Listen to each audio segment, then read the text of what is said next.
बार मुझे छठ मैया बोल हाँ उनके पर्व पर मुझे गाने का मौका मिला, वो भी एक्चुअली पवन की वजह से मुझे मौका मिल रहा है। नहीं सचमुच में इनका जो मुझे मालूम है कि जो आपका जितना लोग आपको प्यार करते हैं, जितना आपको लोग इतना मानते हैं, तो मुझे बड़ी खुशी है कि मेरा पहला गाना जो हो रहा है वो आपके साथ में हो रहा है।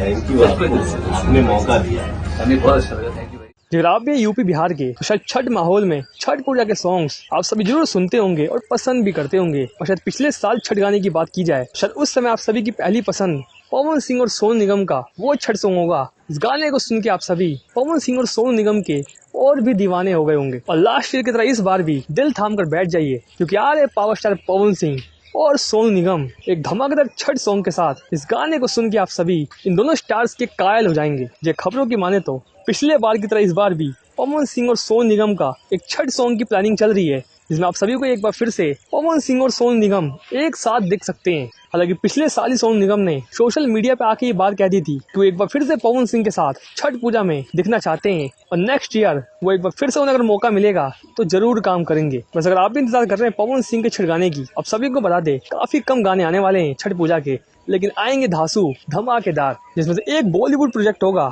काफी बड़े लेवल का, जिसकी प्लानिंग की जा रही है। और सीधे आप सभी को बता दे कि पवन सिंह का पहला धमाकेदार छठ सॉन्ग आप सभी दिवाली के नेक्स्ट डे यानी 25 तारीख तक आप सभी को सुनने को मिल सकता है। इसकी अपडेट भी आप सभी को हम लगातार देते रहेंगे। वैसे कौन कौन चाहता है कि पवन सिंह और सोनू निगम एक बार फिर से लास्ट ईयर की तरह इस बार भी धमाल मचाने आए, कमेंट सेक्शन में बताइएगा। और कोई सवाल हो तो कमेंट बॉक्स में जरूर पूछ सकते हैं आप सभी, जवाब जरूर मिलेगा। इस वीडियो में फिलहाल इतना ही, मिलते हैं नेक्स्ट वीडियो में।